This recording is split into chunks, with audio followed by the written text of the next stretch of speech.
Hello everyone, it's Jamal Thomas. Welcome to the Progressive Soapbox. Let me make sure I am up. I'm seeing green all around, so I'm going to take that green as that I'm up. And let me check one more thing. Yeah, good. And yes, I'm seeing myself. So, it is late. I wanted to do this a little bit earlier, but I'm tired when I got home, so I rested a bit. The Tim Black interview. I wanted to review the Tim Black interview. Tim Black had a conversation with Donna Brazile. I was primed with a particular perspective before looking at this. And by that I mean, I was seeing like Zach Howler and some of the other people on Twitter saying it was this kind of tepid interview. You know, I didn't necessarily think it was tepid. I didn't think it was tepid at all. I thought it was okay. I didn't think it was bad. There's some stuff. Look, anytime you do an interview, there's this feeling of people who are looking at the interview. They have a certain perspective. You have two positions. The person who's doing an interview is pushed by his or her audience, particularly if that audience doesn't like the person who he's doing an interview with. He's pushed to be the advocate of the audience. Ask the questions that the audience will want to answer. Now, the person who's doing an interview is doing an interview for the reasons, whatever their reasons are. I talk about Donna Brazile reasons in a few. But the audience themselves also have a perspective. And depending upon the audience, meaning if the audience dislikes the person who is being interviewed, the audience is looking for a cathartic moment. Like, the person who's doing the interview says something. The audience looks at that and says, bullshit. Now, because the audience is going to be of a certain type, meaning of certain demographic of people that make up Tim's audience, the audience is going to look at her with a massive amount of skepticism and the things that she's saying. And so on certain things that she's saying, Tim is asking a question in a way that's somewhat antagonistic. It's going to be antagonistic just because the question is pushing back. And she answers it in a particular way. And the audience, all at once, is screaming bullshit at the camera. They're screaming bullshit. Tim pushes back. And she says something else, and the audience again will probably scream at the camera, bullshit. They're looking for this cathartic moment of, oh, there you go, you got it, you pinned her down. And she admits it, and God and everybody else is fully aware of their crimes and their sins.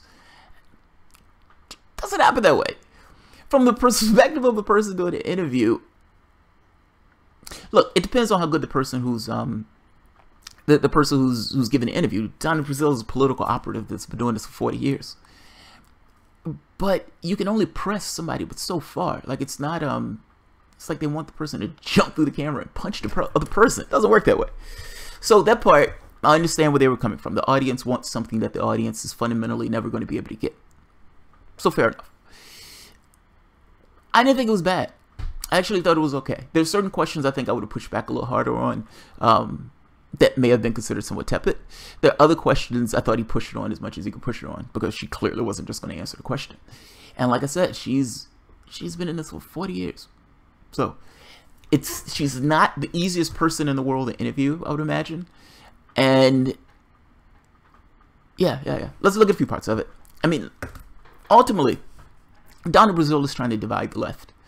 What I mean by this is she's somewhat of a Democratic operative. She's a soldier.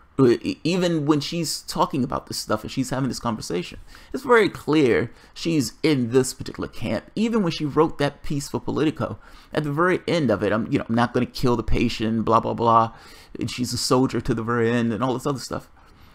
It is insane to believe. I do not understand this idea of rehabilitating Donna Brazile. And I don't think Tim Black's trying to rehabilitate Donna Brazile. He got the opportunity to interview her. He took the opportunity to interview her.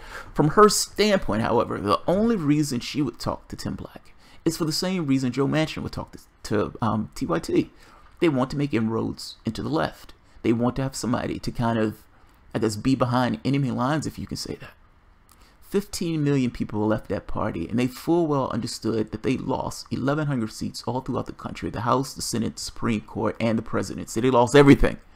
And in understanding that they lost everything, the decision had to have been made that, okay, we cannot win divided in this way.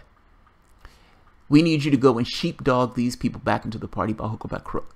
Now, whether Donna Brazile herself came up with this plan to kind of do this kumbaya thing, or whether the party itself came up with the idea to send Donna Brazile as a mole to kind of to burn certain people in order to try to save the patient. I don't particularly know. I don't particularly care. My feeling is the same way. Reformists are problematic. Ultimately, the changes that need to take place on the left, the radical changes that need to take place, I am extraordinarily skeptical that they could ever take place in the Democratic Party. And so this idea of trying to say these sweet nothings and trying to convince elements of the left to break away and come back to the party, yeah, I don't particularly like it because I don't necessarily trust it. And even not even being able to just honestly own up to a lot of this stuff makes me extremely wary of this stuff. Let's take a look at the interview. I'm gonna show parts of this interview. Yeah, she's sheepdogging. It's prolific sheepdogging. It's sheepdogging to a magnificent degree. I've never seen anything like it. It's this shameless display of my job is to get people back into the party. The party can change. The party can be different. We were attacked by the DNC. Hillary Clinton won fair and square. Rigging did not mean rigging. I didn't necessarily say rigging. I said cancer, etc., etc., etc. It's insane. This is a party I stand for. These are my values and blah, blah, blah, blah, blah. Say whatever you need to say. Get those people back into the party. That's the beginning and end of this. She's talking to Tim Black for a very specific reason. She considered Tim Black to be on the left. She's trying to get a particular faction into the party. I'm pretty sure the question had to come up. Hey, who do we talk to get those 18 million people that left the party back? Well, you go to certain lefty networks. So they go to TYT. She chum it up with Nomi Kantz. Nomi Kantz buys into it because she's a Democrat. She wants that party to be able to change, and she believes that Donna Brazile whispering sweet nothings in her ear, the sweet nothings of a political hack, that somehow this is, and this is indicative of some kind of change that's taking place. I don't understand why you guys are this radical cynicism. Radical cynicism. And I say that for very specific reasons. This party has lied through its teeth. Even in this interview where Tim Black asks about the lawsuit, and she act like she didn't know what the fuck that was. What? Somebody said that? I don't know why anybody would ever say that. Yes. I'm pretty sure you know about the DNC lawsuit. I'm pretty sure you know about the stuff that came up about the lawsuit. You were mentioning stuff through this particular interview of stuff that was coming up in kind of lefty media and all this other stuff. So certainly you knew about the lawsuit. You knew the DNC said that. You just obfuscated. Let's take a look at some of those. I have to be honest. This was a painful interview to watch. Had nothing to do with Tim Black. It has everything to do with listening to Donna Brazile, dodge and duck and all this other stuff. It's fucking amazing. It's fucking amazing. We're blameless. The DNC didn't rig anything. It was unethical behavior, but unethical behavior in no way resorts to rigging or cheating. This is a party I stand for. This is a party I love. These are my values. I've been working with the party for X number of years. Blah, blah, blah, blah, blah. She's a Democratic operative. That's it. That's the beginning and end. Sheepdog those people back into the party. Say whatever you need to say. Tell them that we can change. Tell them we can reform. But get those people back into the party. We need them voting for our corporate stooges and hacks again. You got your job. Do your job. Let's take a look at some of those. Let's see.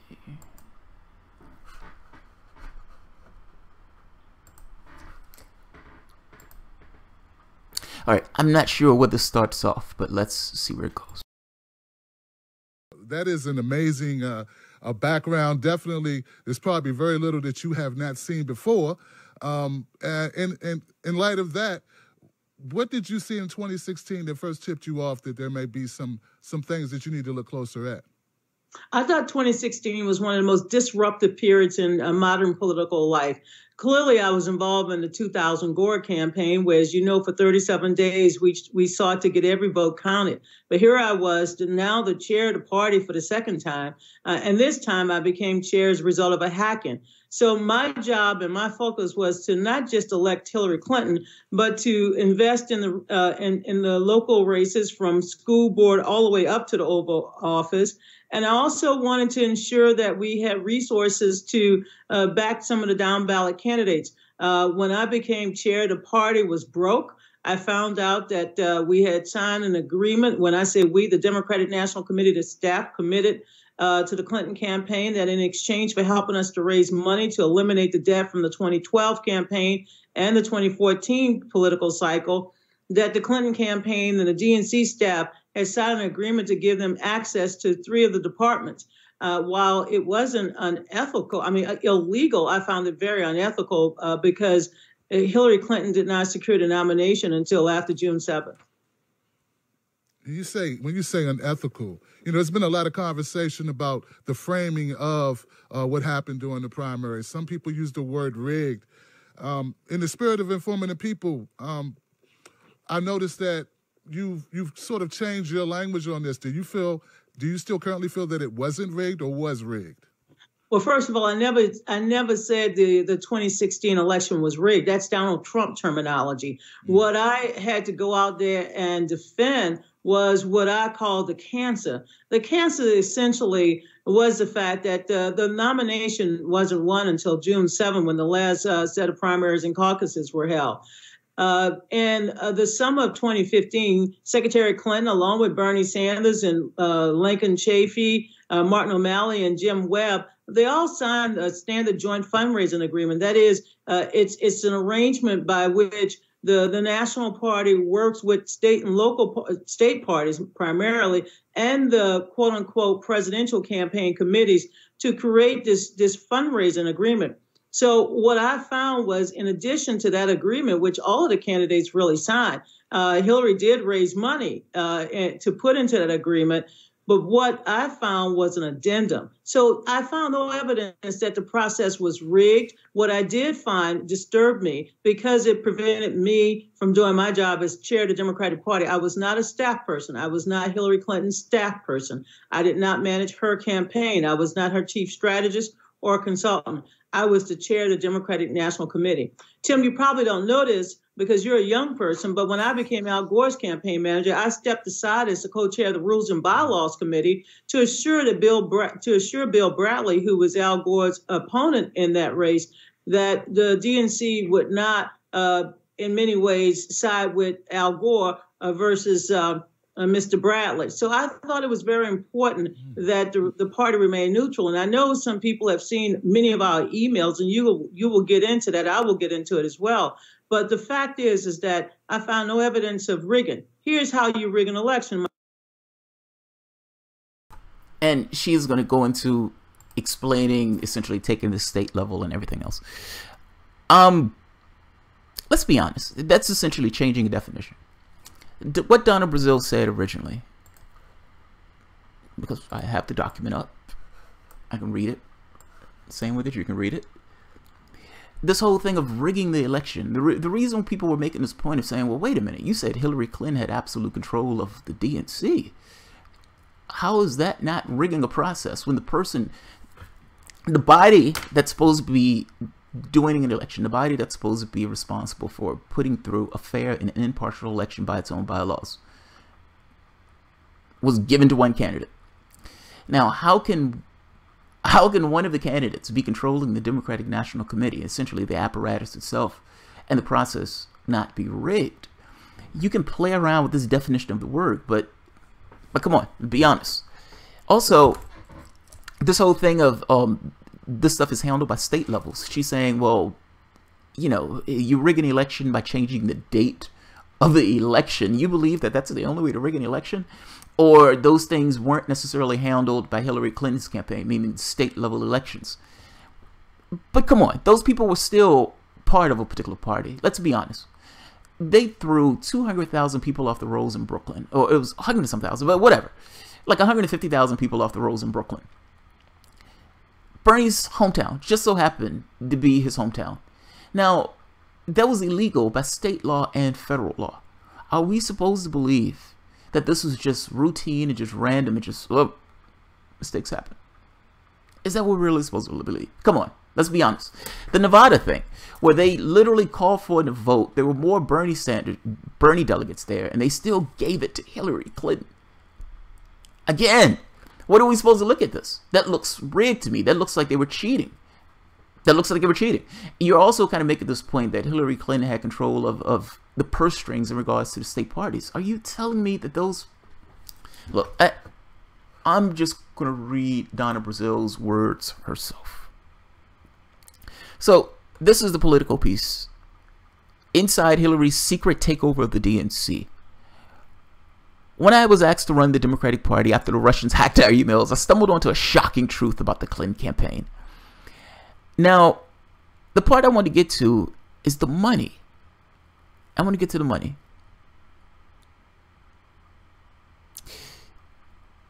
She goes into explicit detail about the law. Like, so for her to say it was unethical, but it wasn't illegal, or it was unethical, but it wasn't rigging, or it was unethical. She explains the law. And she explains how Clinton subverted the law, if in effect breaking the law. But at the very end, ties it in a night blow and says, yeah, it was unethical, but it wasn't illegal. Bullshit. Just because you say something wasn't illegal at the end of saying something that was completely illegal doesn't necessarily mean it wasn't illegal. Let's take a look at the document. Take a look at the document. Here we are. She's essentially shocked that they don't have any money and that Hillary Clinton essentially had control of the apparatus. Gary, how did they do this without me knowing, I asked.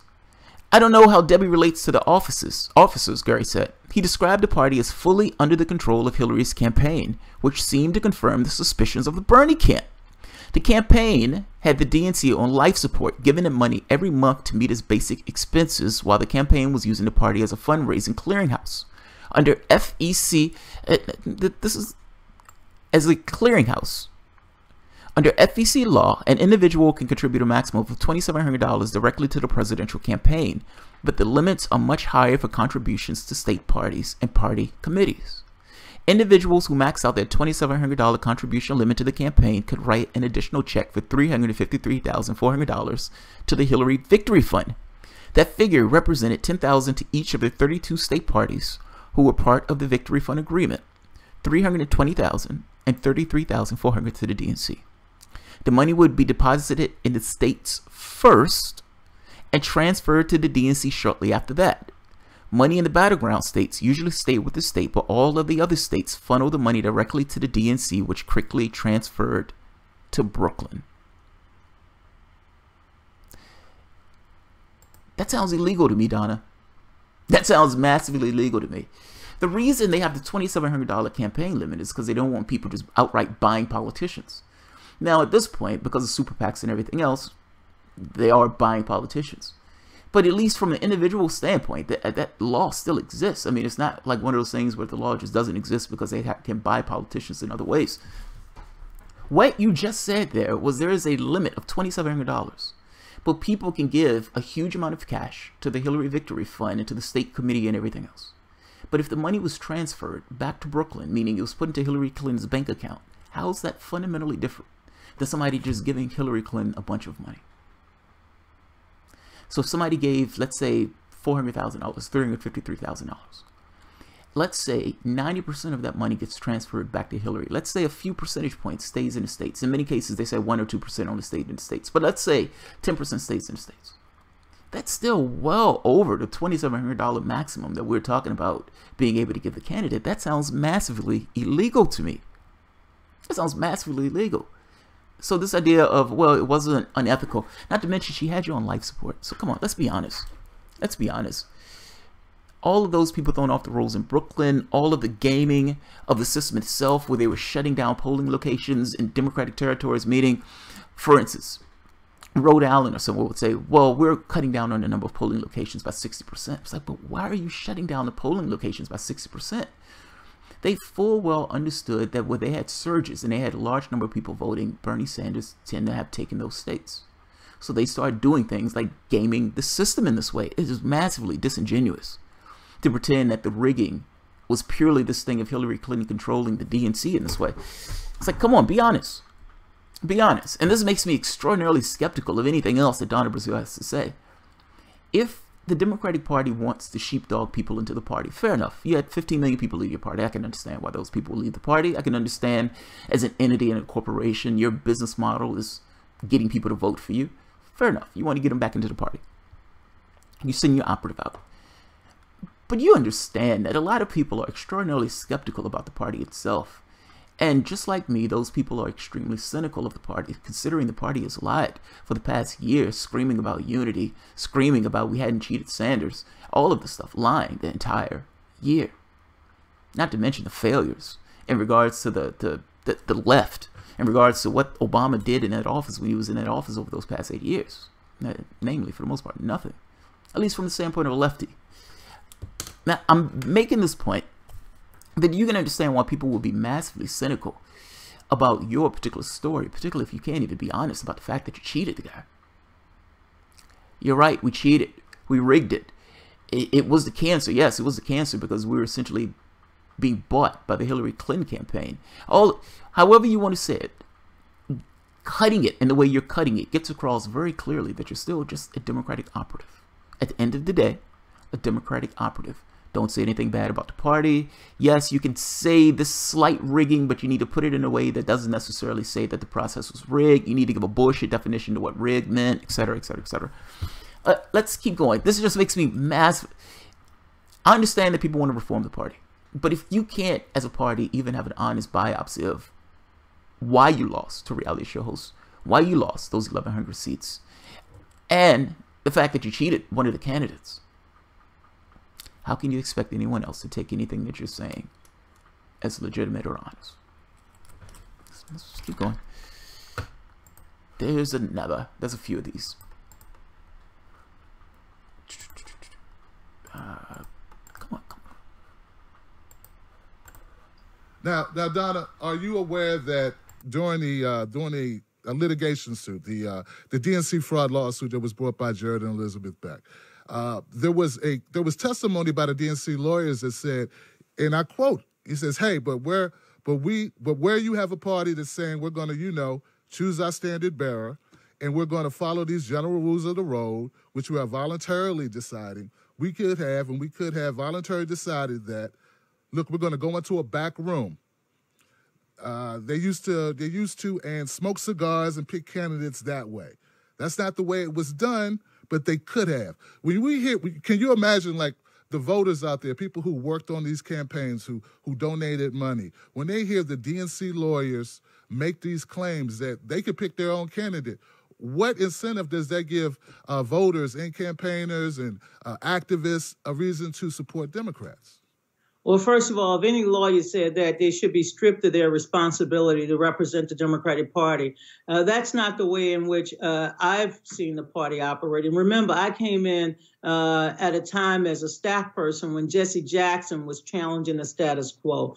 We open our doors to everyone. We allow everybody to get a seat at the table. I think we need to create more incentives for people to join the Democratic Party. So my recommendation is that everyone should come in, be involved in the party, engage the party, stop throwing shade, and become members, actively engaged to work to strengthen the party from the inside out. I know there are people who attack the Democratic Party, but let me just tell you, the Democratic Party is made up of a lot of activists, a lot of people who work very hard at the state and local levels to ensure that we have the best quality candidates, that we can register new voters, that we can get voters.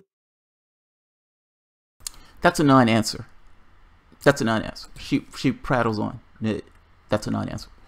What Tim Black asked her was honest. He was reading it verbatim, what the DNC lawyer said. She completely deflects, jumps from one thing to the next, and then goes into this, that person should be stripped of blah, blah, blah, blah, blah. Well, he wasn't stripped. He was making the argument that the DNC, and mind you, his argument was right. From a technical standpoint, his argument was right. It's disturbing, but it's right. The Democratic Party, just like the Republican Party, is a corporation. That corporation can do whatever that corporation wants from its internal processes.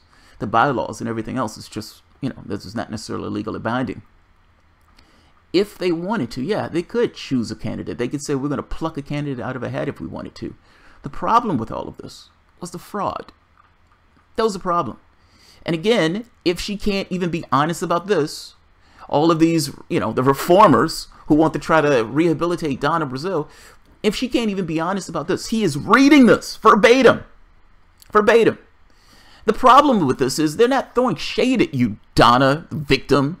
They're not throwing shade at you. You cheated a fucking candidate. People gave that guy $220 million. That is a lot of money They gave him that money. Why do you think they gave him that money? They gave him that money because they wanted a fundamentally different country. And to be honest, a fundamentally different world. That's what they wanted. They supported that guy for that reason, because your particular party made a choice on one of the candidates. Well, they didn't like that choice. They wanted somebody for themselves, and they wanted a fair, impartial process. And when one grinning idiot after the next will come to the camera and say, this is a fair, impartial process, this is a fair, impartial process, this is a fair, impartial process, you can imagine those people being somewhat stupid and taking that as face value, saying, hey, we expect it to be a fair and impartial process. The problem with this was it wasn't a fair and impartial process. And the lawyer in this case, defending your party, your corporation, defending that corporation, was making the argument they can lie when they want to lie. There's nothing binding them to any of this stuff. They can choose whoever they wanted to choose in a back room, smoking cigars and sipping brandy. That's true. What Tim Black was trying to get at was, you understand, and that's somewhat disturbing, that ultimately you guys had a candidate that you wanted. You had a workable point of view of the world, and you wanted that point of view to exceed from one president to the next. And you did whatever you needed to do, hook or by crook, in order to make sure that took place. Meaning that workable point of view owned the DNC. And randomly, magically, it just so happens, polling locations were being shut in many of these states for the primaries. Amazingly saying that we don't expect a large turnout when Bernie Sanders is on the fucking ballot and people coming out in spades. Yet all these other people in New York were thrown off the voter rolls. People couldn't even go to vote. In many of these places, they get a provisional ballot, which was essentially like writing on a piece of toilet paper. It was going to go nowhere. It got to the point where you stopped even having exit polling. The exit polling was so massively off that you didn't even have exit polling anymore. Like, this is massively disingenuous to say, you know, to make this argument that, well, I mean, the lawyer should be thrown off the case. They shouldn't represent us. Well, but he was representing you. He was representing you. The issue here wasn't that people were throwing shade at you. The issue that people were pissed because you cheated the candidate who they gave their hard-earned cash to. You essentially lied to those people and defrauded those people out of millions of dollars. Those people would not have given to the campaign if they knew that you guys were rigging the system to any degree that you want to use the term rig. Pick your term. Gaming the system, cheating, rigging, making it work more so for Hillary Clinton as opposed to Bernie Sanders. Whatever adjective you want to throw into that mix, you're gaming the system. If you would have told those people up front, look guys, we're going to game the system. Hillary Clinton has absolute control over the political apparatus, and there are going to be some of these states where we throw people off the voter rolls. So we're just giving you a heads up. Oh, we're also going to steal Nevada outright. Just giving you a heads up. So yes, you can donate to Bernie Sanders, but just know the DNC is going to cheat. If you would have said that, no issue. No issue. But that's not what took place. People gave their hard-earned money to a process that was fundamentally rigged. That's their issue. Like throwing shade at the fucking Democratic Party. You cheated a guy. What the fuck are you talking about? Throwing shade. It's like, if you want to throw shade at the Democratic Party, you should just join the Democratic Party. That's kind of the issue, Donna. People don't want to join the party. They want something fundamentally different. They want something that represents their interests. And yes, if you want those people to vote for you, if you're trying to have this dumbass unity commission, then yeah, those people are going to quote-unquote throw shade at you, particularly when they feel that you cheated them. You usurped this democracy in a literal sense. Say whatever you want to say about Donald Trump. Ultimately, at the end of the day, it was the Democratic Party that stole people's money in a rigged process and that usurped the voting process. Those people wanted a particular candidate. Those people wanted a fair, impartial process, and that's the one thing that those people did not get. Yeah, let's keep going. There's more to this one. I want to finish your answer. And yes, we can also encourage people to run for office. So that's what I would encourage people to do. Well, I respect that and I understand it. But that statement I just read you, that was said in a court of law. That's them on the record saying. Can you tell me what law firm and who was that? Who the actual lawyers were? Personally, Tim, if you know anything about me, I'm not afraid to speak up. That's politics. It's politics. That's a debate tactic. That's all that is. Okay, you got me pinned. All right, I need additional information about the thing that you got me pinned on. What does it matter? What does it matter? Bob Barker, Bugs Bunny, that's the name of the law firm. What does it matter? That particular guy was representing the Democratic Party. What does it matter who it was? Who gives a shit? It could be a green alien making that argument. Was he representing the Democratic Party? Yes, he was representing the Democratic Party. Was he representing the Democratic Party trying to make an argument on why it's okay for the Democratic Party to cheat one of the candidates? Yes. Yes. What does the law firm have to do with it? What does the name of the lawyer have to do with it? What does any of that have to do with the price of tea in China? What he asks you is straightforward, and you are being remarkably evasive with that answer. That's remarkably evasive. I mean, if you're going to be honest, just be honest.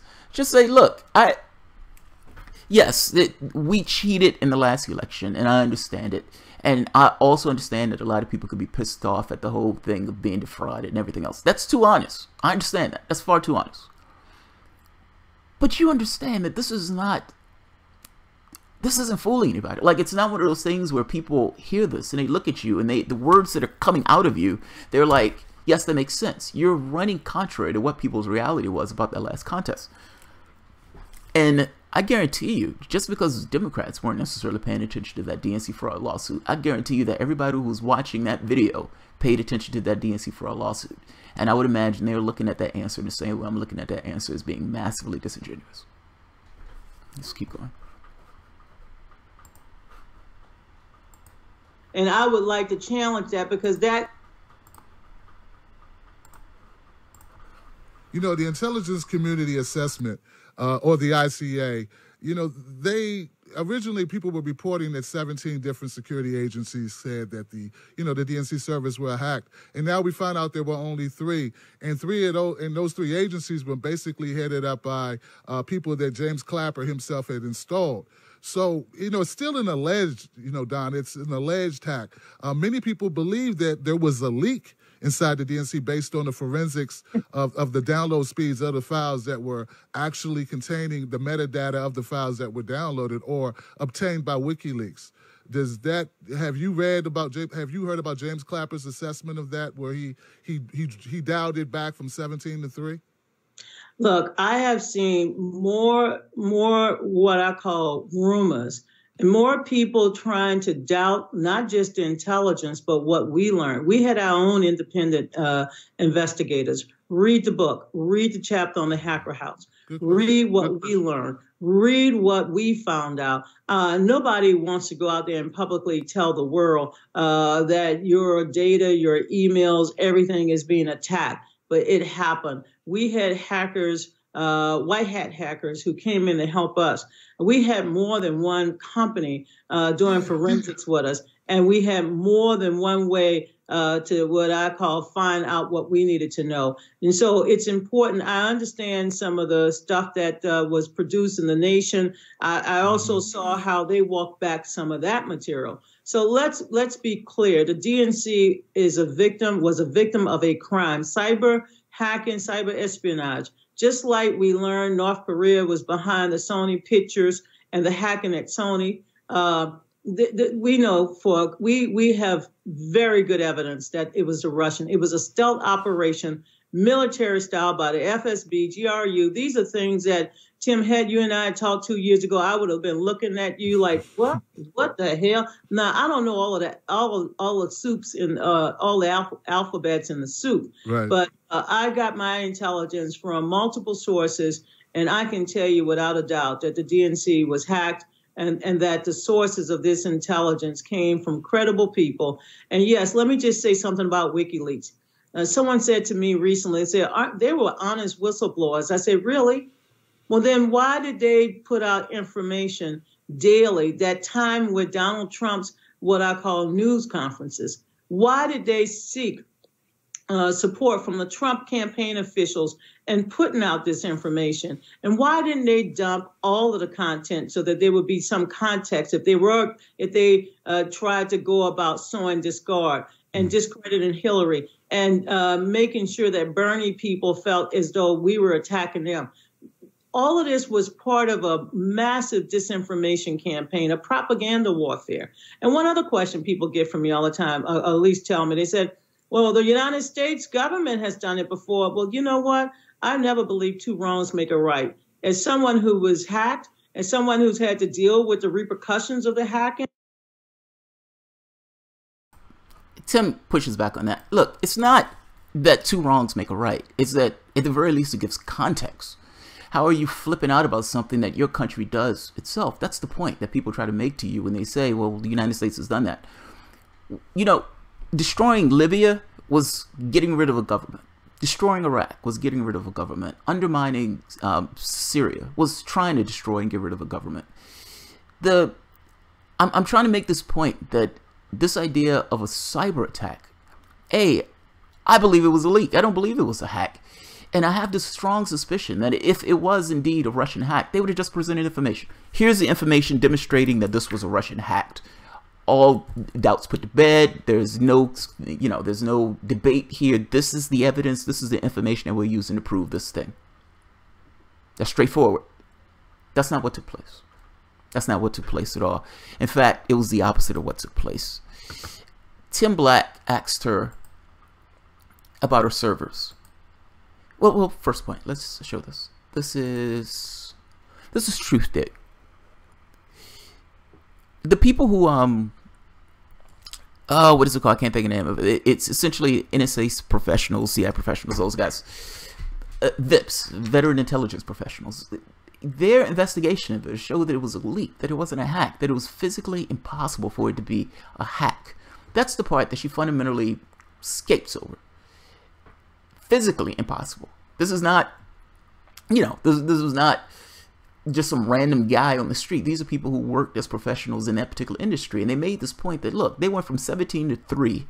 And then from the 3, they weren't even certain, even though it's the NSA and they're monitoring all sorts of stuff coming in and out of the country, they're not certain at all that it was a hack. And not just that, this is Truth Dick. After examining metadata from the Lucifer 2.0 July 5th, 2016 intrusion into the DNC servers, independent cyber investigators have concluded that an insider copied DNC data on an external storage device and that the telltale signs implicating Russia were then inserted. Key among the findings of the independent forensic investigation is the conclusion that the DNC was copied onto a storage device at a speed that far exceeded an internet capability for a remote hack. Of equal importance, the forensics shows that the copying and doctoring were performed on the east coast of the United States. Thus far, mainstream media has ignored the findings of these independent studies here and here. Mainstream media has a narrative that mainstream media wants to put out. It loves this idea of Trump and Russia because Trump and Russia puts asses in seats. Democrats love this idea of the narrative because ultimately they have no paradigm in order to understand Hillary Clinton losing to reality shows. She was the strongest woman in the universe. Strongest woman in the universe. So they don't understand how Hillary Clinton could lose to reality shows, not to mention they hate Donald Trump. So it's easy for them to jump onto this bandwagon of Trump and Russia. Truth be damned. If this was a hack, do you honestly believe that the DNC, if they had evidence, if they had smoking gun evidence that they're acting as if they're so certain about, do you honestly believe that they would not have put this information into the public? Do you honestly believe the DNC is just hiding information for some other reason other than, we don't, you have to trust us. We're worthy, integrity-filled people, and you could trust us that it was a hack. And no, we're not going to show you the evidence for this. Yes, we have evidence, but no, we're not going to show you the evidence. You just have to trust our word. We're the Democratic Party. We're fucking awesome. Do you honestly trust Donna Brazile? Donna Brazile has just obfuscated two or three of the questions that I've showed you, and been massively disingenuous in other parts. Donna Brazile is a Democratic operative. And this story of a Russian hack is a story that they've pushed for over a year now. Do you honestly believe that in any capacity, any of these Democrats will come back and say, okay, you're right, we lied. Or do you think they're going to continue to push this narrative? They're going to push the narrative. The news media has the same impetus or the same reason to push this narrative. The media is never going to turn around and say, okay, you're right. We looked at the independent studies that were put out, and you're right. It was physically impossible for this to be a hack. It had to have been a leak. They would have to literally repudiate the entirety of the last year, and they're not going to do that.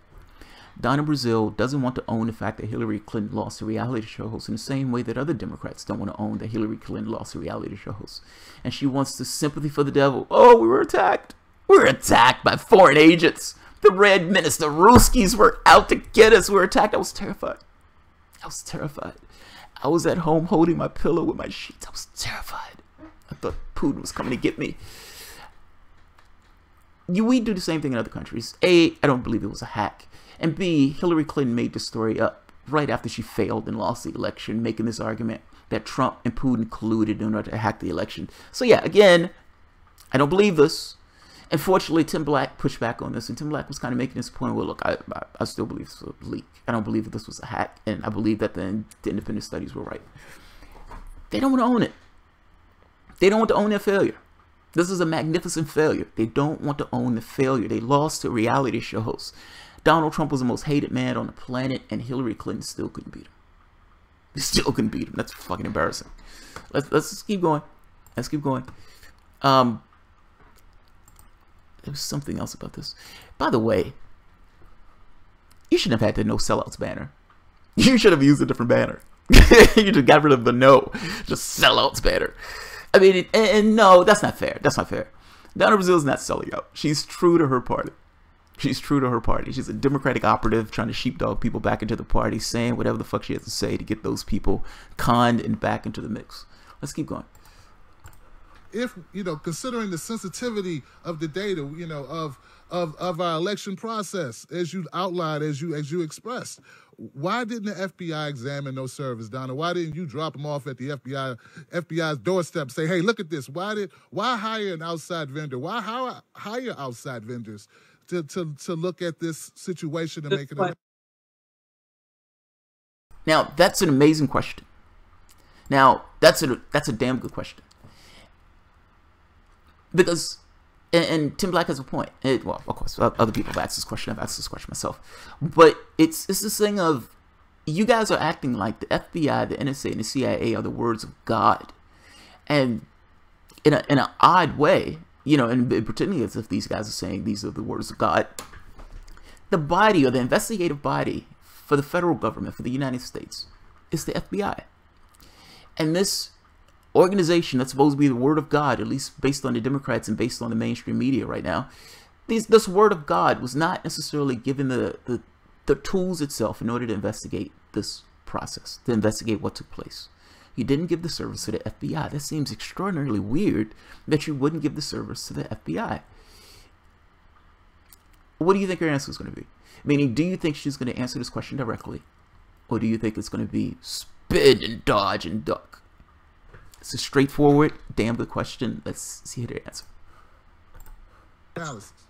Well, let's start with the fact that when the FBI came to the DNC, they didn't come to the staff or the management. It's like going to Best Buy and going to the Geek Squad and not going to the general manager of the store. And so by the time it got to the top of the DNC, the Russians had been serving our system for months.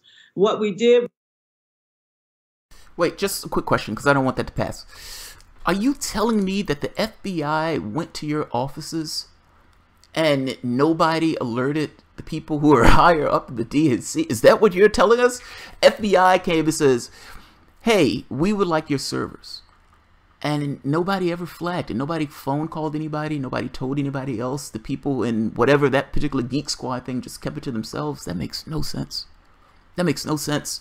I would imagine if the FBI came to my job, are you telling me that I wouldn't try to find a manager or the CEO of the company, that I would just keep that shit to myself? Yeah, I'm disbelieving that, Donna. But let's keep going. We got all of the servers, we collected all of the machines, all of the laptops, all of the desktops, everything. We went through them. We had forensic examination because we wanted to have a record of our own data, our own material. Because if we turn that in, and they, in scrubbing our machines, they inadvertently hit a wrong button, it would delete all of our data.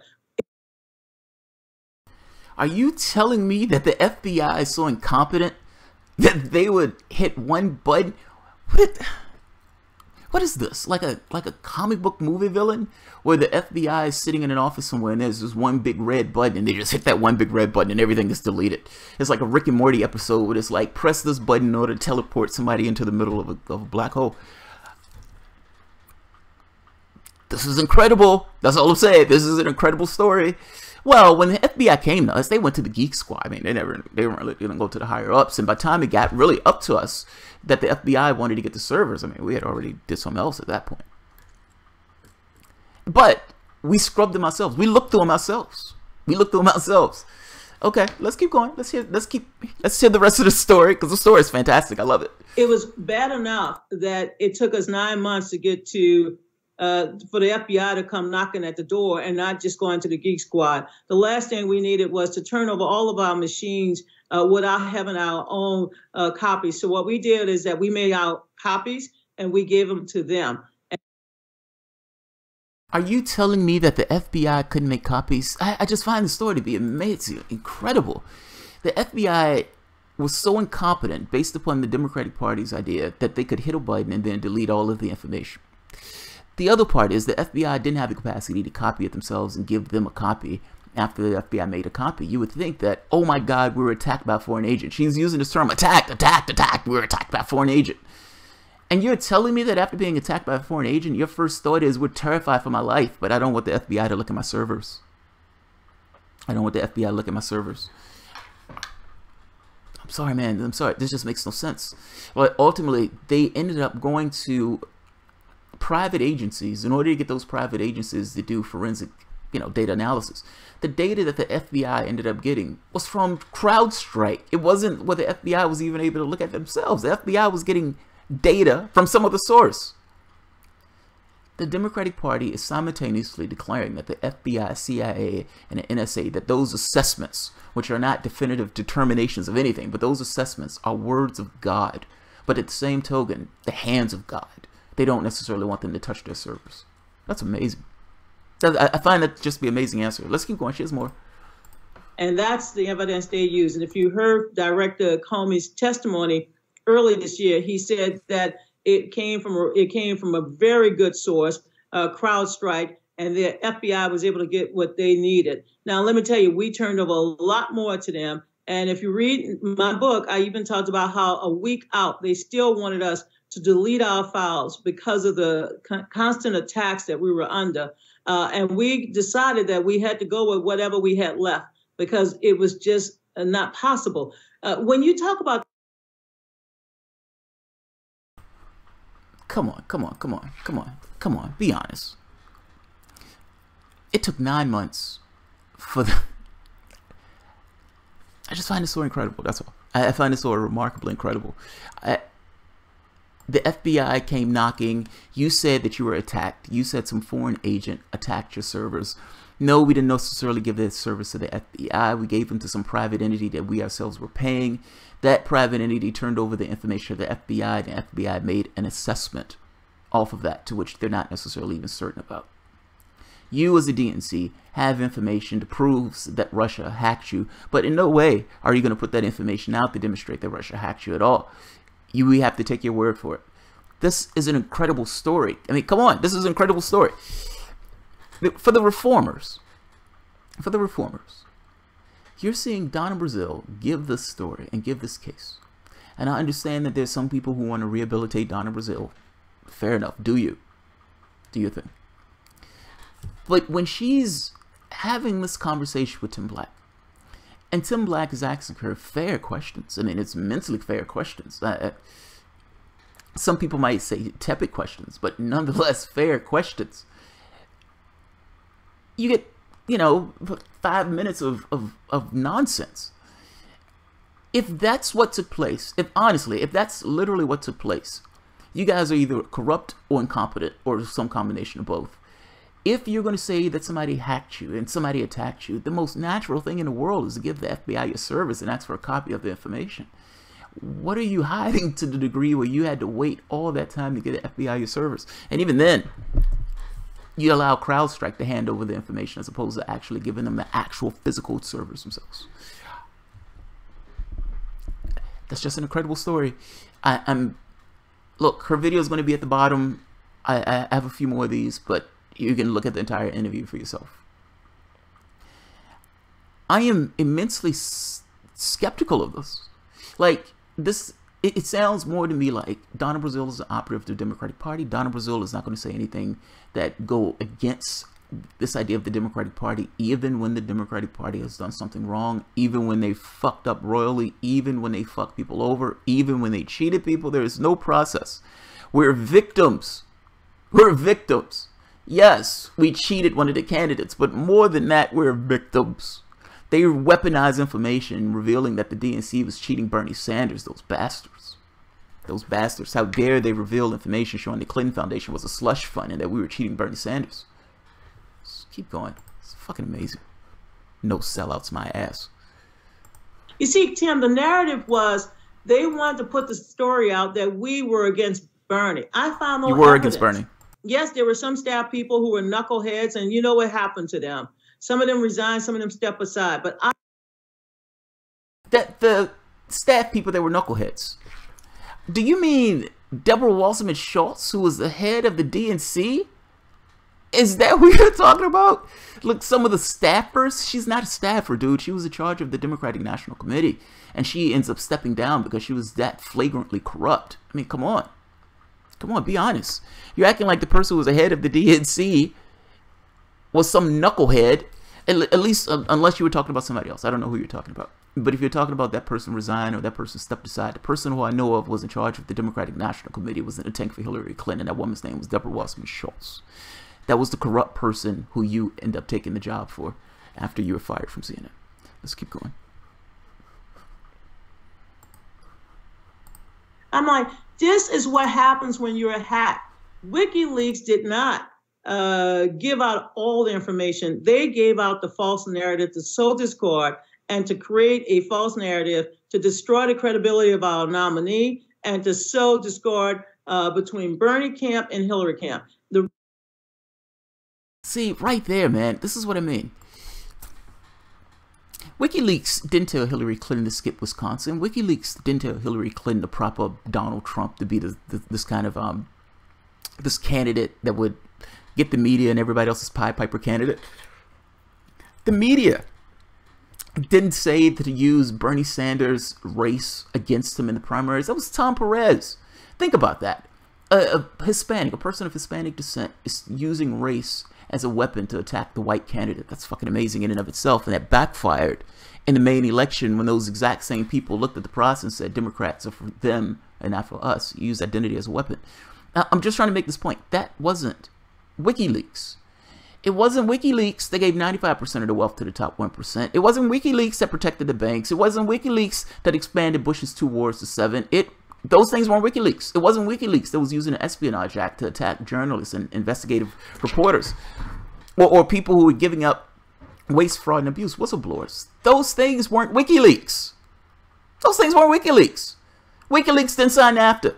WikiLeaks wasn't trying to push the TPP. Those things weren't WikiLeaks. You can scream WikiLeaks all you want as if it's some kind of foreign agent. Your fuck-ups were your own. Own it. If you as a party can't have an honest autopsy and can't have this honest come to Jesus moment about your failures and your fuck-ups, then why should anybody believe any of this? You are a Democratic operative here trying to sheepdog people back into the Democratic Party. That's it. The only reason Donna Brazile will be on here talking to Tim Black is to try to make inroads in this kind of lefty media, this left independent media that they don't necessarily believe they have their hands around.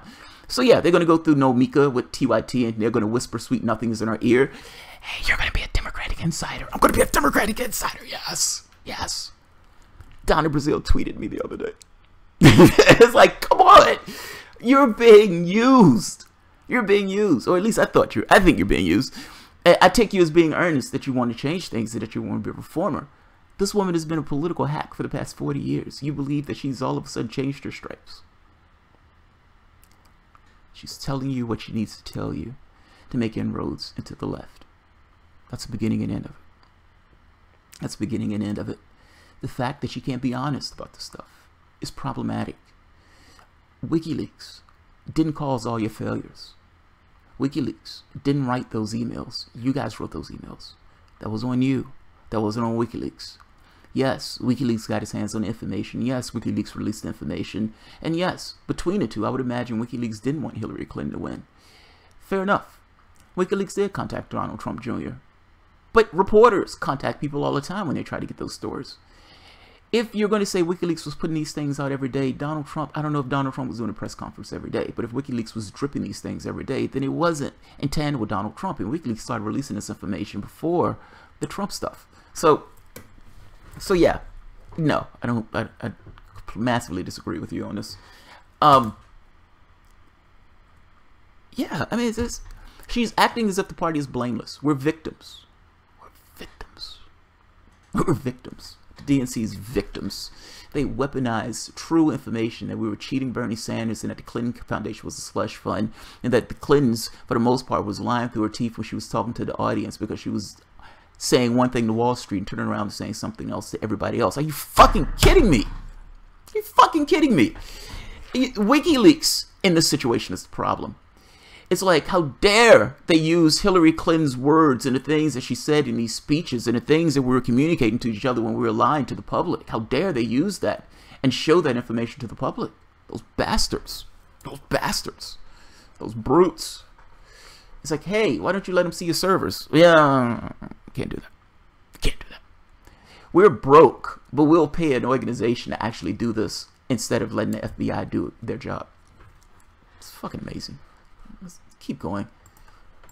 The reason why we created the Unity Commission is because we need to ensure that our party will have everybody on the playing field come 2018 and 2020. This is important. I wrote my book because I wanted everyone to. By the way, that part's true. That part's perfectly true. Like, when you have 15 million people leave your party, you've lost 1,100 seats all throughout the United States. You lost the House, the Senate, and Supreme Court, and you lost the presidency to a guy, as I said before, that was getting beaten by a ham sandwich. You know, at some point you need to have a come to Jesus moment. No, you may not necessarily want to have an autopsy. No, you don't want to admit fault and blame and all this other stuff. No, you don't want to admit your failures and your foibles. But you do want to try to get people to vote for you again. And you do want to try to make inroads. So you do want to have this kind of quote-unquote open communication. And I shouldn't put that in quotes because nobody else said that. I just was always when I said that. You don't want to have open communication. So her role is, I need to make inroads. And the way I'm going to make inroads is by saying something that everybody in the world knows is true.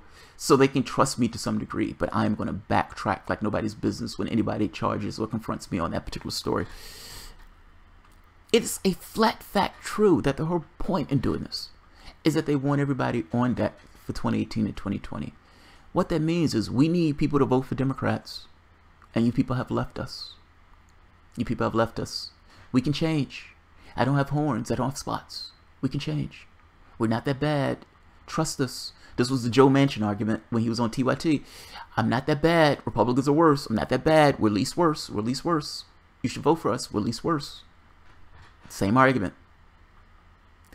Do you honestly believe that if the party can't regard itself, its past, the fact that it's been lying for God knows how long, the fact that it hasn't represented workers in God knows how long, the fact that it let unions take the hit time and time again, the fact that it hasn't supported unions, do you honestly believe that this party in any way has the capacity for radical change that needs to take place?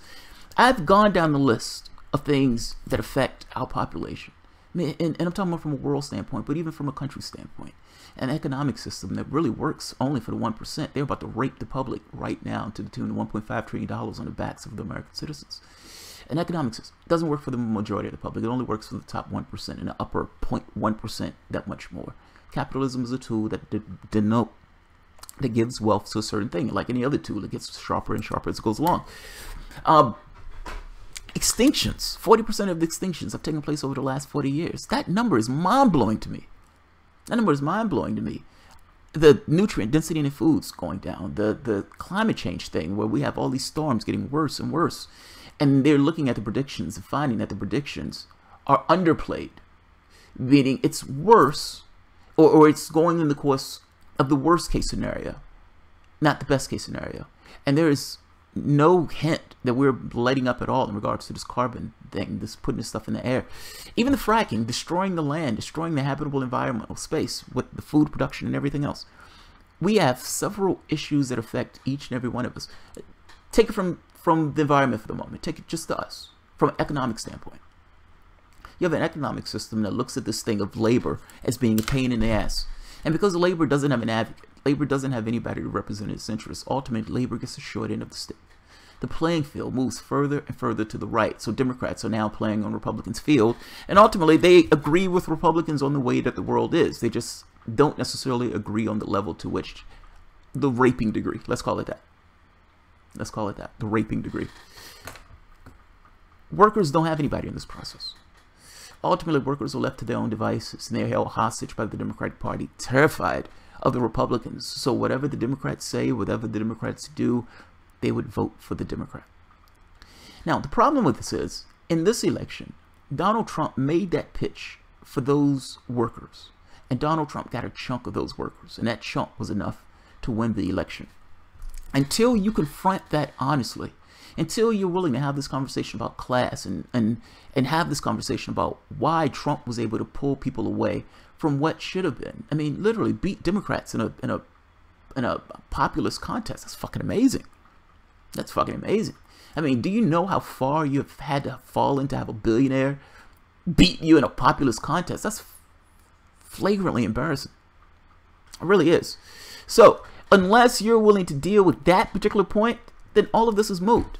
It means that for the most part, you haven't changed. You don't plan on changing. I personally don't think that the Democratic Party has a capacity for radical change that needs to take place in the country to deal with any of this stuff, specifically the economic issues. If you have a big tent and you have workers, labor in that tent, and you also have plutocrats in that tent, and you require a large amount of cash to get elected, and if the argument, the perpetual argument that you can make is, look, you can bask in our apathy, or you can go and let those guys come after you whole hog. In this case, unions, workers, they've taken this point of even minorities. Okay, apathy is better. Yes, these guys are going to protect Wall Street. Yes, these guys are going to protect corporate interests. Yes, to them, money matters more than human beings, even though for Democrats it's supposed to be the opposite. But that's not the case. Markets matter more than human beings. And before you say anything, Obamacare is a perfect example. Do you honestly believe that Obamacare was built with the idea of human beings, or do you believe it was built with this idea of this weird utopian fantasy that markets could find some way to deal with the healthcare issue? It's utopian. It was utopian. A healthcare system that goes with this idea of dealing with human beings wouldn't leave 20 million people off the roads, and it wouldn't still be putting people in bankruptcy and putting people in massive amounts of debt as these rates are going up. The failures of the Democratic Party are the failures of the Democratic Party. They're not WikiLeaks failures. You failed in your philosophical obligation to the poor, to the 99%, to the indigent. Sanders ran into the campaign, but not because he thought he was going to win it, but because he thought he could at least try to push the conversation to the left. Well, he massively succeeded. Yes, he cheated him. And yes, he failed in this regard. But in all fairness, the conversation has moved significantly to the left. The problem is, there's no full, well, good faith belief that you guys would be able to take that up. There's no even good faith belief that you would even support that particular agenda. But that's how far to the left or to the right you guys are moving. And that's kind of the point. This is not WikiLeaks. This is about you. And until you can kind of own up to that failure, that magnificent failure, I don't understand why anything else that will come out of your mouth or any other Democrat mouth, or any of the Democrat reformers, or anybody else trying to sheepdog people to the party, is safe for Bernie Sanders. It should matter. Yes, I'm putting a caveat for Bernie Sanders. You can yell at me after. My wife and I were talking about creating a t-shirt and a bumper sticker saying Dem Exit. And then I was like, wait. What about Sanders? It was like Bernie Sanders or Dem Exit. Let's keep going. This is almost over. To learn the lessons of 2016. The only way you can heal an open wound is if you are able to talk about the pain. So people know where you're coming from so they can come back to the table. I hope people will come back to the table. I hope they will get ready to fight. I hope a lot of your listeners and people who are viewing this, I hope they run for office, Tim. We need some new blood. I don't know if you checked out the playing field. This has nothing to do with people running for office. Like,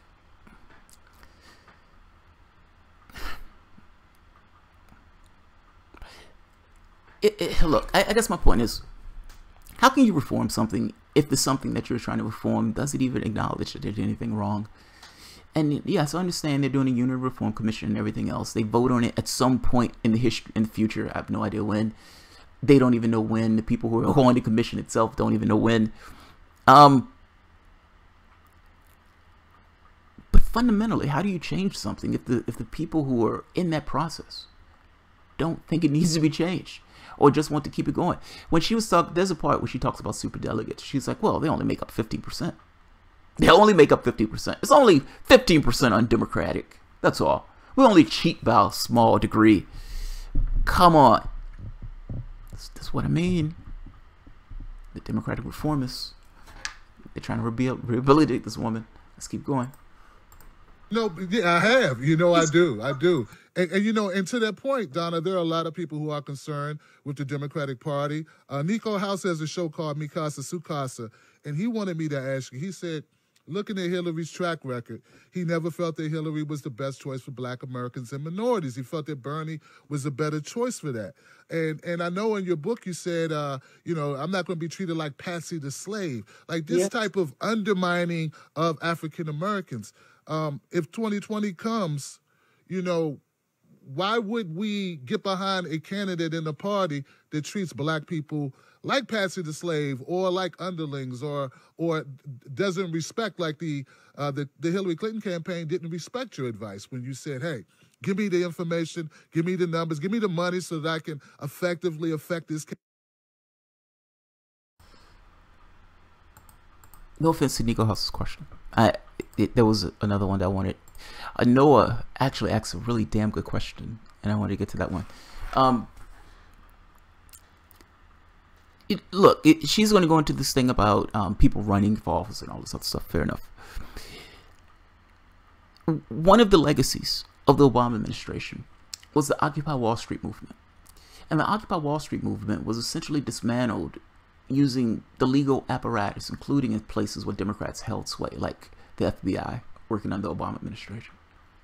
You would think that somebody who was in that office, who was representing the interests of workers and laborers in the 99%, would have actually said, hey, I have a movement to push me to be a little bit more aggressive on this stuff.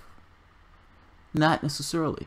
I mean, in Obama's case, working with law enforcement and everything else to break those encampments up, and then passing the National Defense Authorization Act, or adding to the National Defense Authorization Act, allowing them to put military on home soil and put people in prisons and call those people terrorists. An argument can be made that was a direct result of the Occupy Wall Street movement scaring the shit out of people, saying, oh my God, these people are rising up and we need to take precautions in case something like this happens again. That was under a Democratic president. He's asking about BLM, Black Lives Matter, and the activists coming to the Bernie camp and standing in front of Hillary and Hillary Clinton escorting the women out. I agree with them, but I always make this point about the thing being class, not necessarily race. Like I care more so about the Occupy Wall Street thing. That seems to be more damning to me. It's this thing of, if this is what you really represented, you had this thing that was rising up in the country itself that was trying to push in a very specific direction. Yes, it was unorganized. Many of those people were hippies, and they didn't necessarily understand this hierarchical structure of getting shit done, this kind of way of getting stuff done. But that wasn't utilized by Democrats. In fact, it was the opposite. The last thing Democrats wanted to do was have this talk about these issues of class. Just like now, they don't want to have the issue of class. That stuff was off the table. Look, I guess my point is, any issue, if you're talking about race, one of the main things about race, Martin Luther King, one of his big things was this thing of class. Your decision space, what you can make the determination to do in your society, is many times is purely determined on how much cash you have in your pocket. Where you eat, sleep, live, all those things. It's determined by how much cash in your pocket. If you don't have cash in your pocket, you're not free. That's what it boils down to. Like, yeah, I'm not going to dwell on this one. I want to get to Noah's one, and this one is already running kind of long. But I don't buy this argument. I don't buy this argument. Unless they can own up to their own fuck-ups. I don't know why you would trust them. So, she's still calling Democrats the victims and all this. We're victims. We're victims. All right. The wayward Anoa Changa, she asked me, she asked me to ask you, what advice would you give those discouraged Black organizers and voters who are breaking up with the Democratic Party? You know what? Before you break up, it might be time to have a new relationship with the Democratic Party. I think that relationship is already starting to unfold. You know, when I was with Jesse Jackson back in the 1980s, many people thought that we were just rabble rousers and troublemakers. We accepted that title because, you know what? We said, yes, we're going to shake it all up. We stopped so many different schemes, winner take all. We stopped schemes that would reward delegates based on congressional districts that didn't even vote for Democrats. And I am proud that it took us a while, but we were finally able to open the party. Go all the way back to Fannie Lou Hamer, who said she was sick and tired of being sick and tired, and yet she went to Atlantic City. I am a Democrat. I know you have other options out there. You can go and get in bed and try to, get a relationship with the Republicans. Best of luck. You can go and get in bed and try to get a relationship with the Green Party. And I'm not saying go and get in bed is in terms of sexual reference. I'm speaking your political values. What's wrong with having sex with Green Party? What's wrong? I'm not saying get in bed with the Green Party. This is the least worst argument. I'm going to let her make her least worst argument. You just say you can get in bed with the Green Party, and I don't mean it in a sexual way. Why do you have to declare? Why do you have to? I'm picking. That one was more funny than anything else. I don't mean it in a sexual way. It's like, why not? Why not? Why are you shortchanging Green Party members? Some of them are pretty hot. Let's keep going. Where are your values? I am a Democrat because I believe my party supports opportunity and equal justice under the law. I believe that we believe in prosperity for all, that we believe that every child should have a head start and a healthy start. And I will continue to sit at the table, even if I have to bring in a folding chair. And yes, sometime when you get into the house, Tim, you got to turn the furniture around. You got to make room for others. And I've done it all my political life. And I'm only hoping that your listeners and your viewers out there, go out there and create your own relationship. Don't start at the top. Start where you are. Essentially, stay with the Democrats. You can try the Republicans, but they're batshit crazy. You can get in bed with Green Party members, not in a sexual way. Or you can stay with us and you can try to change the party and move the furniture around and blah, blah, blah, blah, blah. Essentially, we're least worse. We're least worse. That's the least worst argument. The Green Party is not necessarily going to get you anywhere. The Republican Party is batshit crazy. So you have us and we're least worse. So you should stick with us because we're least worse. Anoa asked a damn good question. It's like all of these people are leaving your party. What do you have to say to these people who are leaving the party? Well, I'm with the Democrat because I lead by my values. My values tell me prosperity for all. I don't know what that means in a capitalistic system. There's no such thing as prosperity for all in a capitalistic system, but okay, that's somewhat utopian.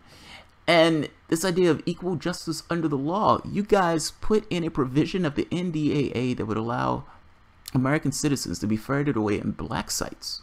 Are you shitting me with this equal justice for all thing?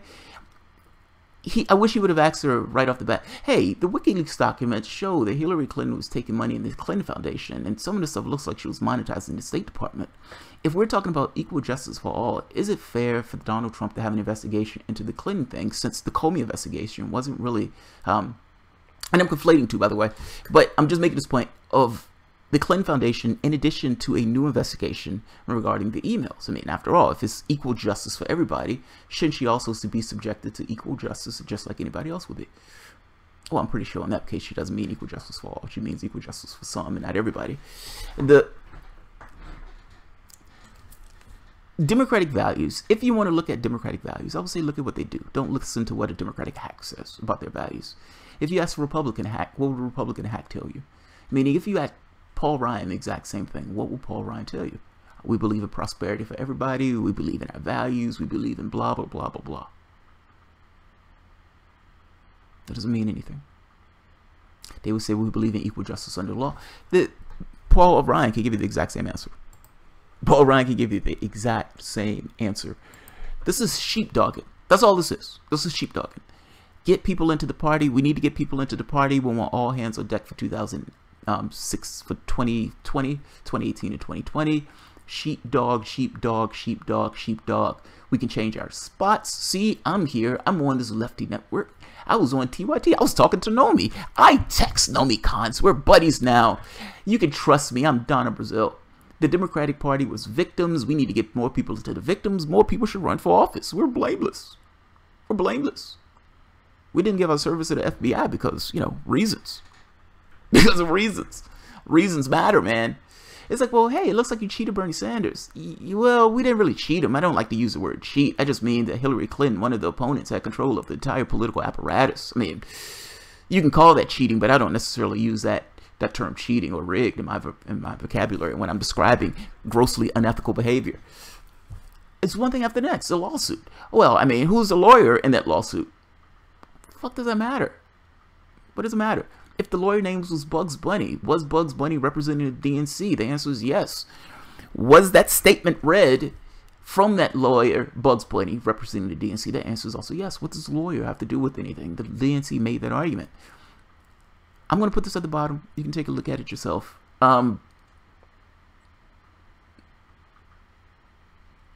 Reformists have always been problematic to actual change. Always. In every situation. FDR, in his case, was being a reformist. FDR was trying to stem this tide of communism, socialism, the unions, the lefties. He thought that something else more robust from the left was going to take over the United States government if things continued the way that things were going. He thought the United States was going to have a revolution. Teddy Roosevelt, same thing. Trustbuster. Guy comes in office and he's putting the screws to many of the plutocrats in that particular time period, this kind of corruption thing. They fundamentally thought that if things continue the way they are, there's going to be a sea change in American politics. Reformists, they've always been the people who stem the tide of actual change. I would make the case that with all the things that have presented this nation, is this really the dog that you want to go back to? Is this really the burning house that you want to go back to? 18 million people have come to their senses and left the party. Those 18 million people left the party for damn good reasons. But what it boils down to had nothing to do with WikiLeaks, had nothing to do with Russia, had nothing to do with Vladimir Putin. It had everything to do with cheating one of the candidates and not representing those candidates' interests. That's it. That's the beginning and end of it. Until you guys can come out and say, we have not been representing their interests, we have failed on the philosophical level to represent the people who we're supposed to represent, we got in bed with Wall Street, we start taking all this money, and we need to change. We need to change. And we're sorry for cheating Bernie Sanders. Until some amalgam of that comes out. And even then, I don't know why anybody will believe any of this. It's an incredible fucking interview. It really is. Alright, let's see the audience. This was long. This went far longer than I thought it was going to go. Not to mention it's like almost 2 in the morning. And the sad part is my wife was like, so I see you at 2 in the morning. It was like, it's not going to take that long. It's 1:50. It's like, bastard. Let's see. Oh, wow. Let's start somewhere in the middle. Guard Gnome. Again, I've had issues with Tim being tepid in the past, but this interview was a vast improvement over Rokana and others. No, dude, I'm joking about the tepid thing. I'm saying tepid purely because Tim flipped out last time. It was fucking funny. I didn't think he did a bad job. I really didn't. I still make this point. It's one thing when somebody's sitting across from you. It's not the easiest thing in the world to kind of rough the person up. And your goal isn't to rough the person up. Your goal is to get that person to explain what they're saying. He pushed back on the cases where he needed to push back on. But at some point, it's like, what did people want him to do? They act like they want him to jump over the table and punch her or something. No, he asked her questions in a way that he could ask her. He pinned her down in a way that he could try to pin her down. I thought this was good. I didn't think it was horrible. Like I said, there were certain questions I think I would have asked maybe differently, but I thought Tim did fine. Brahm SL1, Donna is absolutely believable. Let's not forget that this is the same person who let someone else take complete control of her organization. Now, to be fair to Donna, she had that control of the organization before Donna Brazile got there. Those Deborah Wasserman Schultz. But yes, fair enough. Fair enough. Fair enough. Anthony Allen, Geek Squad. Yeah, the Geek Squad thing is insane. Mark P, this is great. Oh, thank you, Mark. Gardner, Donna should be in court on server issues alone. They destroyed evidence. Yeah, I'm inclined to agree with you on that. The idea that they didn't give the FBI the service is mind-blowing to me. It's mind-blowing. It's like, well, trust us. What? The fuck are you talking about trusting you? You guys have been lying for a year. And this is not like a political lie. This is outright lying for a year. We're impartial. We're impartial. We're impartial. We're impartial. Oh, okay, WikiLeaks comes out. Okay, WikiLeaks is a Russian plant. We're impartial. We're impartial. You guys are, you guys are just sore losers and blah, blah, blah. And people understand when they were being cheated. This revisionist history of things. We're victims. We're victims. Donna Brazile's version of what happened. Amazing. Absolutely amazing. Donna is digging. If she was telling the truth, she wouldn't fabricate on the fly like that. She'd say she didn't know. Yeah, Jeremy Chase, I can't stop laughing right now. I'm glad you can't stop laughing. This interview was painful to watch. Curry Holder, one of the owners of CrowdStrike, is Jules Crawls, a longtime Clinton friend. Look, I'm not surprised. When Redacted Tonight did the story on the New York thing, where they threw those 200,000 people off the roads in Brooklyn, Bernie Sanders' hometown. And he kind of showed this link with somebody in an organization getting large amounts of cash through real estate. It was like money was being laundered in a way to get the person so it wouldn't necessarily be detected.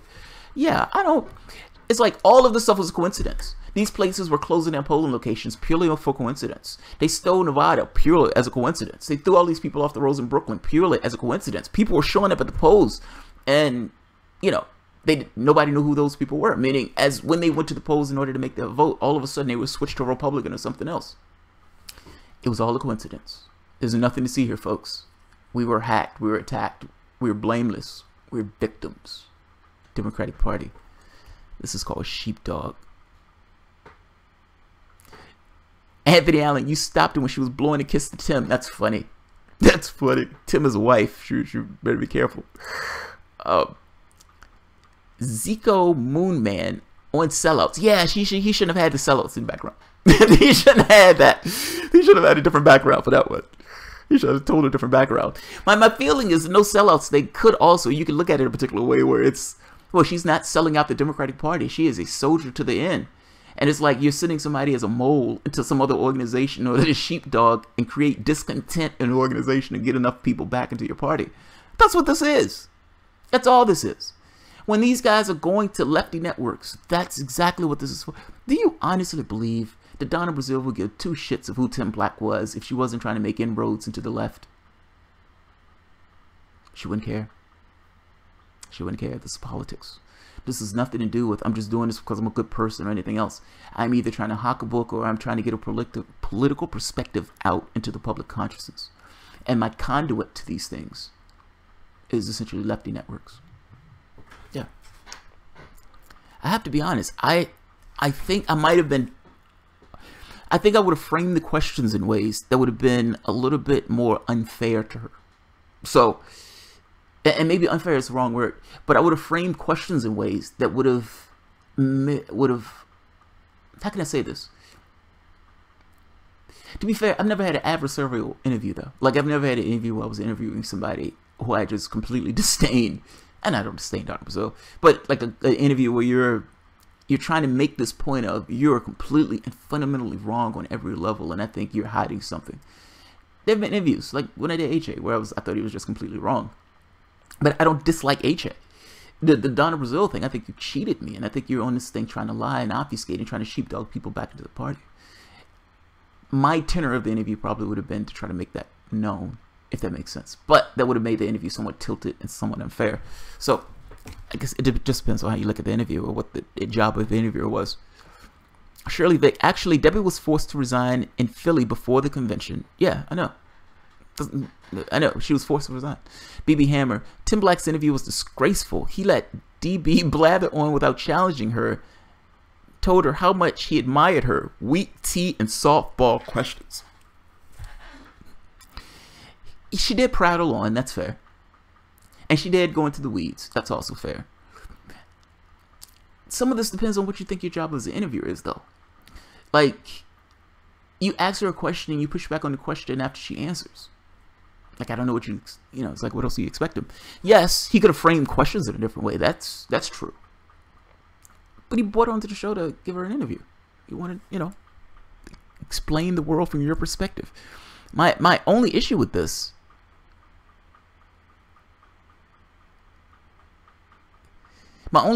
is yeah, I don't think he did a bad interview. I think his interview was fun. BB Hammer, Nico House thinks Donna Brazile was talking like she plans to run in 2020. I'm skeptical, but I don't know. I'm immensely skeptical on that one. Panda Stratton, Tim did what he could do there. That's what I think. I think the same thing. Did what he could do. Jeremy Chase, WikiLeaks and Putin jacked up my utility bills. Crozet Owls, Debbie Wasserman Schultz was a PR nightmare. That was why she was out, in my honest opinion, not her corruption. Well, she was hired immediately by the Hillary campaign after she was out. They believe more so in loyalty than in good, and in ethics and decency. So yeah, Hillary Clinton gave her a job after helping her out. Jar Jar Debbie gives me nightmares. Tomosa Young, you and I both. Deborah Wasserman Schultz was fired before corruption. Yeah, she was. Let's see. Ron Marr, never coming back. Yeah, Ron Marr, I'm with you on that one, man. Unless Sanders. Like, I know I keep putting this caveat in. Unless Sanders. Because I don't see any capacity for that party to fundamentally change without something being fundamentally different in the process. The sheepdogging thing has always been part of the democratic process. This is a place where movements go to die. These guys, change their language, modify their language in a way to try to appease people and get them back into the party. But ultimately, it's only has shifted to the right. It scares you enough where it gets you to vote for him. She's making this pitch. I think they're understanding that, oh my God, we've lost 1,100 seats. We're losing all throughout the country. What are we going to do? Where are all these people going? So, hence, Operation Sheepdog. Operation Sheepdog. What is it? Operation Rock Bottom. Still waiting on the DNC's Rock Bottom. It's nowhere in sight. Tomosa Young. I was hoping we were there. Not so much. Yeah, not so much. Robert Pouquet Ray, Josh was responding to Jill supporters. It was hard to watch. Who is Josh? I don't know who Josh is.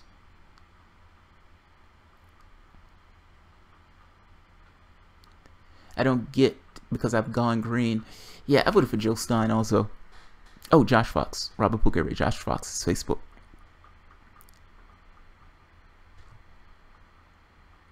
Dan Howell, Obamacare isn't letting markets fix the problem. Obamacare is letting insurance companies, pharmaceutical companies, and big hospital corporations rig the markets in their favor.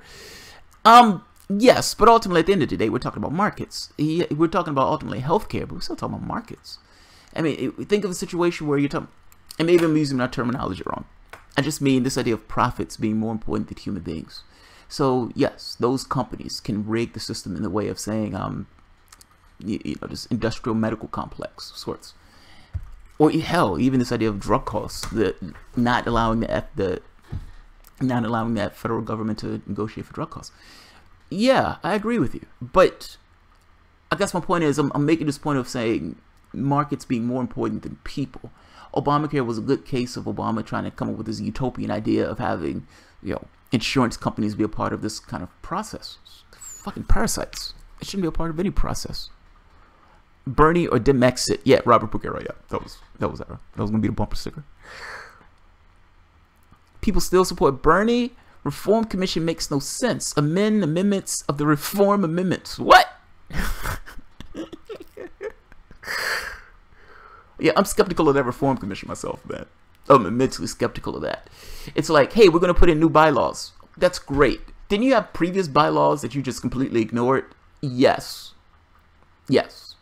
We did ignore those bylaws, but we didn't rig the process. It was unethical, but it wasn't cheating. That's awesome. It's awesome. I love the idea that there's a difference between being completely and grossly unethical, but it's not cheating. Kamishwari Kate. I noticed Tim Black's let women blather on. I don't know the other people he interviewed. Garnome, I disagree, BB. He would ask things twice when he needed, when needed, and questions were tough. Yeah, see? I agree. I don't know about the questions being tough. I don't think the questions were tough. But I do think he asked back to back, and I think he asked the questions that people wanted to know, if that makes sense. It was like, what is the questions that his audience would ask if they were in the spot? And push her on the things where she's kind of obfuscating or she's just kind of going into the weeds. Yeah, I don't... In these interviews, man, it's easy. It's you're sitting across from the person.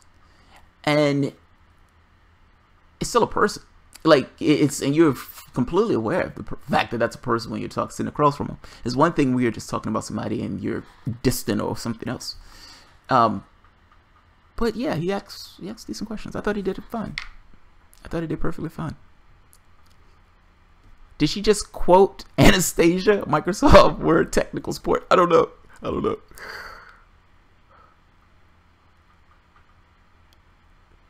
Uh-oh. Kashwari Kate.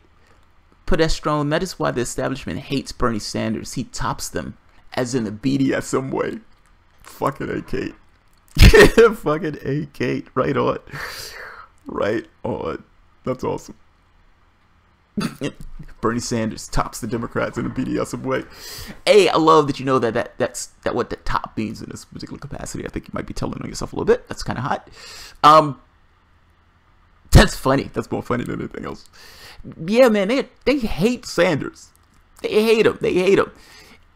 Because there's a reason. It's one thing for her to get out there and say, well, I mean, we believe in values and blah, blah, blah. But that's fundamentally different than Sanders, who actually believes it. The guy's been the same way for 40 years, at least in regards to this kind of calling himself socialist and whatnot. One person believes it, the other person just says it. It's a massive difference in those things. Bernie Sanders could be sitting there sipping a hot cup of cocoa, and they would be like, that's the real thing. That's the real thing. He embarrasses them. His mere presence embarrasses them. It's this idea of, well, you're saying that you're supposed to be the left, but this guy's clearly the actual left. I mean, if we go back in time, he's a classic Democrat. If he's a classic Democrat, what the hell are you? What are you?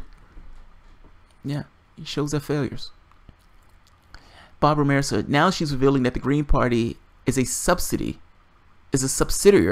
kept as a vote honeypot to capture disenchanted voters. You're calling the Green Party a honeypot. Wow, I love that. LB the realist. Of course, I meant that jokingly. What did you say? What did you say that was offensive, LB? What did you say offensive? Because I meant that jokingly.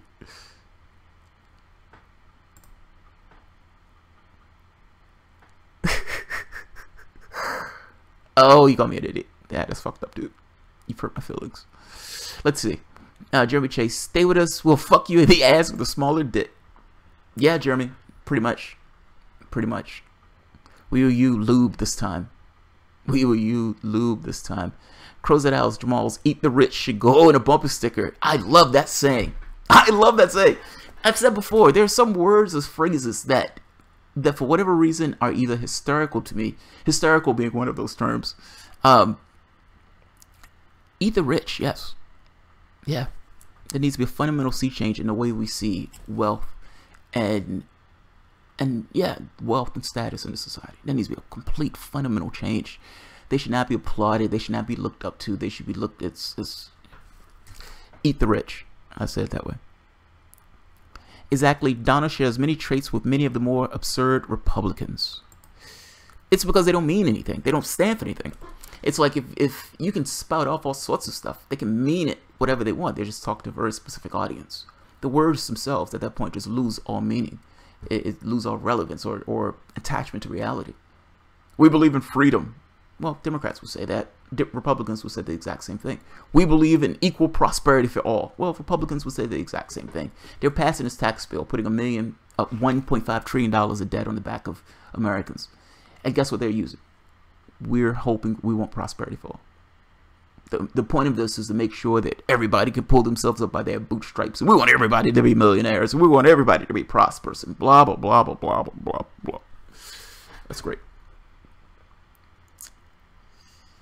Hillary comes with hot sauce on the side. Does she now? Right. She says she keeps it in her pocketbook all the time. So, you know how that is. She only keeps it when she's talking to a black audience. She never knows when they break out ribs. Let's see. Terry Robinson, Bernie represented change, same as Trump. The ruling class were facing two fronts. Disagree. I massively disagree with that. Donald Trump is just a Republican. Like, the stuff that Donald Trump is doing in that office, take away his rhetoric, take away the Twitter account, take away the stupid stuff. Ultimately, if what's his name was in that office, Mike Pence was in that office, do you believe that Mike Pence would be doing something fundamentally different than what Donald Trump is doing? And if that answer is no, Mike Pence wouldn't be doing anything fundamentally different, then what you're talking about is tone. Ultimately, both of those parties, or Trump in this case, was just voting in a regular Republican. That's it. That's it. Even if Trump left, Mike Pence would be the person who would take that slide, and Mike Pence would just pick up where Trump left off and keep going. So, I disagree. I think the only person who represented change in that race was Bernie Sanders. I don't think the other one. Kelly Lane, eat the rich should apply to the 1% who clearly didn't earn it but obtained it from a very rigged system. Essentially, well, most of the wealth that's generated at this point is just inheritance.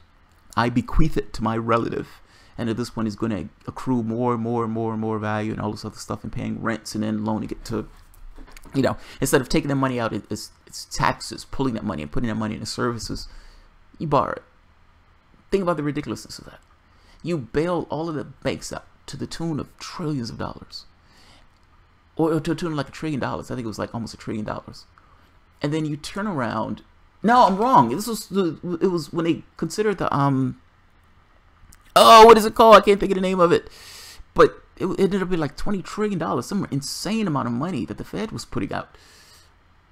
That's mind-blowing amount of cash. But the idea that they're just borrowing this money from the rich again, it's like these people start these banks, and instead of the government doing its job and saying, okay, we're going to make sure people have health care, we're going to make sure people have school without these people going into massive amounts of debt, they don't do that. They allow people to take out all these loans to expand the amount of credit that these people have to go further and further into debt just for the basic subsistence of living in the 21st century. It's fucking amazing. The problem with the Democratic Party is they don't represent the interests of the people who they say. Donna Brazile can say whatever she wants. At the end of the day, her failures, not WikiLeaks, the failures are parties. Carl M. Copter Force people just really hated Hillary and Dynasty. Copter Force. Oh yeah, people just really hated Hillary Clinton, this idea of Dynasty. Yeah, this idea that we're choosing the candidate. It's fucking amazing. Copter Force. The Trapino crime family. I would agree with you that Donald Trump has some shady dealings with people in the Soviet Union. It had nothing to do with hacking the election. But when you're looking into that financial stuff, man, that stuff starts to look a little... Look, put it this way. I would not be shocked if there was some tie that came out between Trump and Russia from a business standpoint. Wouldn't be shocked in the least. Would not be shocked in the least. Zico Moon, man. Anytime you talk about economics, I cringe. Uh-oh, we have an MMT here. Terry Robinson. They will always be rich and poor. No, they wouldn't. That's a policy choice. The best government can do is create an atmosphere where you have the opportunity to escape and do better. Even very socialistic systems have the haves and have-nots. Those things are policy. I mean, it's not, people always say all sorts of things. It took 1 billion years for a man to get to the moon. Well, not so much.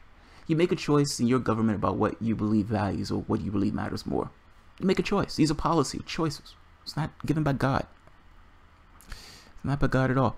Brom SL1, Kelly Lane, I think the best way to do that is firm education in economics, something most Americans are severely lacking.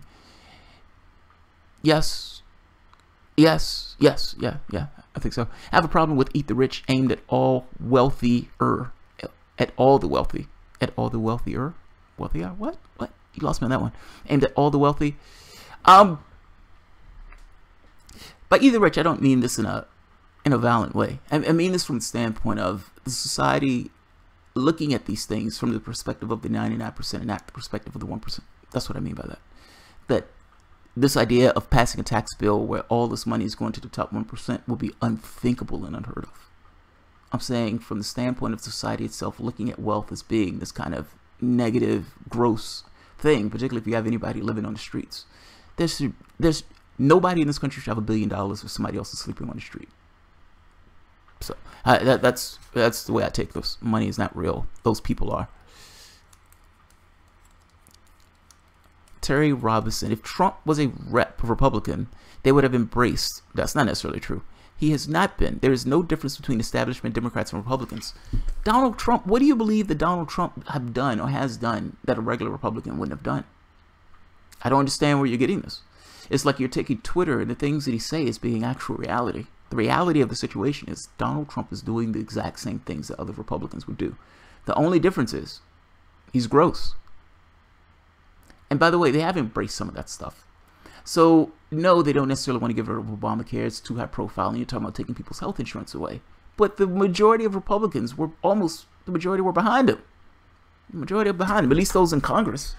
And this tax bill, Paul Ryan gets wet dreams over tax bills where he can give the rich money and kick away services from the poor.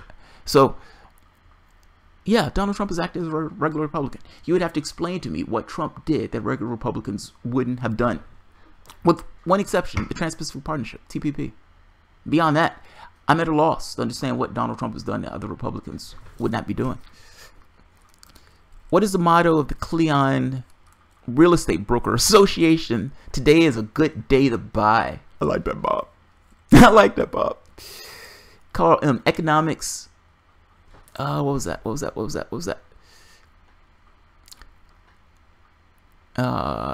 Damn it. I missed that one.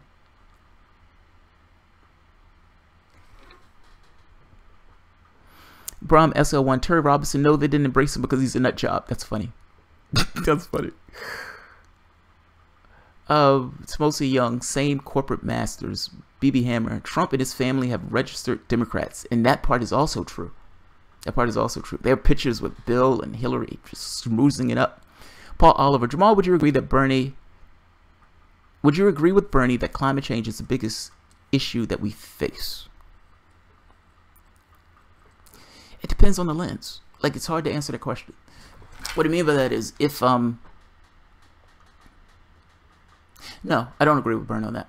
I think economics is a big issue we face. Like when we're dealing with the capitalistic model itself, there's nothing that you're ever going to get done on climate change with this capitalistic model the way it is. If you have these businesses, these oil guys, and these guys with these food, like the food creation and everything else, they're going to try to make their profits. They don't care about the larger society in this context. They don't care about the air. They don't care about the earthquakes. They don't care about any of this stuff. They want to maximize their profit in the way that they can maximize their profit. If this is food production, if this is oil production, whatever the business is, all of these people pull at their own aims to maximize their profit. The issue that we face here is the capitalistic system itself. That's the issue. Everything else is this kind of root of the poisonous tree. Environmentalists, when they're out there battling oil companies, they're never going to win that fight. That oil company has billions of dollars pushing them to behave in a particular way. That billions of dollars in no way cares about the larger society. They knew about climate change for like 50, 60 years. They buried the report because they didn't necessarily want to deal with the reality of it. They cared more about the profits. I think what you would find in one industry after the next, they care more about the profits than the societal impact of those things. The issue here is the system itself. It's not necessarily just this one thing or the next. If you look at climate change as being this cataclysmic issue, then yes, in that very specific case. But I would make the point that you can't do anything about climate change under this model. How can you do anything under this model?